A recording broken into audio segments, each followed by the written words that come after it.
Se antes a França foi aliada da unificação, agora era contrária ao movimento, por temer o surgimento de uma nova potência em suas fronteiras. Um movimento paralelo, traçado pela Prússia, tentava promover uma unificação alemã, a qual a França também era contrária, e, para tanto, contava com o apoio da Áustria. As disputas culminaram em 1866, na assinatura do Pacto Ítalo-Prussiano, e em 1877 começou a Guerra Austro-Prussiana. Aliada da Prússia, a Itália recebeu Veneza, mas foi obrigada a ceder Tirol, Trentino e Istria para o Império Austríaco. Somente em 1870, quando explodiu a Guerra Franco-Prussiana, o exército italiano pôde entrar em Roma, devido à derrota dos franceses naquela guerra. Ao fim do processo, a Itália unificada adotou o regimento de monarquia parlamentista.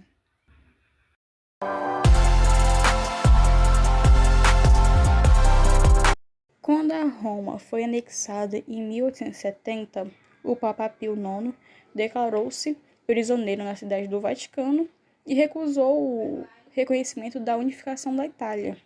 Em 1874, o pontífice proibiu aos católicos de participarem da eleição que votaria o novo parlamento. Este desencontro entre o governo italiano e Vaticano foi denominado questão romana. O problema perdurou até 1920 e foi solucionado com a assinatura do Tratado de Latrão, durante o governo de Benito Mussolini. Pelo tratado, o governo indenizaria a Igreja Católica pela perda de Roma e concedia a soberania sobre a Praça de São Pedro, e reconhecia o Estado do Vaticano como uma nova nação, cujo chefe de Estado era o Papa. E, por sua parte, o pontífice reconhecia a Itália e seu governo como um Estado independente.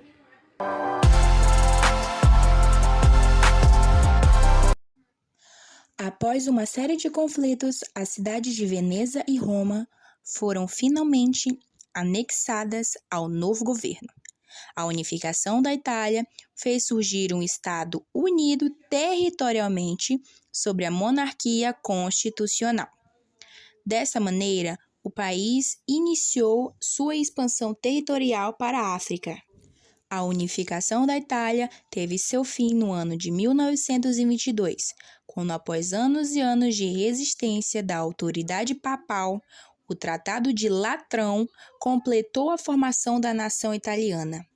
Essa atitude desequilibrava os interesses das potências já constituídas, como a Alemanha e França, e levaria à Primeira Guerra Mundial.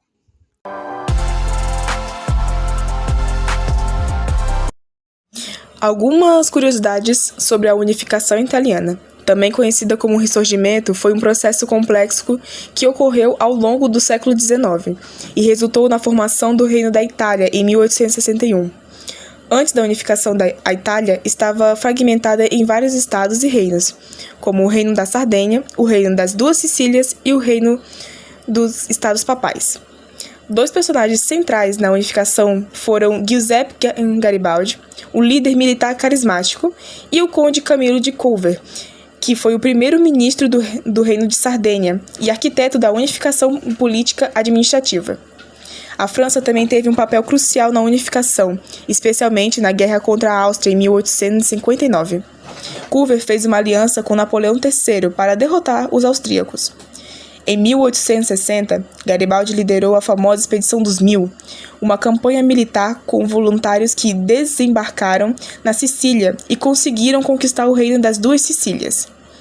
O Ressurgimento foi alimentado por movimentos nacionalistas que promoviam a ideia de uma Itália unida, com figuras literárias e culturais, como Alessandro Manzoni, por exemplo, incentivando o sentimento nacional. Embora o Reino da Itália tenha sido proclamado em 1861, Roma, que era parte dos Estados Papais, só foi incorporado ao reino em 1870, após a retirada das tropas francesas. Até mesmo antes da unificação, a Itália não tinha uma língua comum, oficialmente reconhecida. O italiano padrão, que conhecemos hoje, foi baseado no dialeto toscano, influenciado pela literatura de Dante e Petrarca. Também a unificação não resolveu imediatamente os problemas sociais e econômicos da Itália. Havia grandes disparidades entre o norte, mais industrializado, e o sul, predominante agrário. Há também a unificação da Itália teve um impacto duradouro na política europeia e estabeleceu bases para um forte sentimento nacionalista, que continuaria a afetar o continente nas próximas décadas.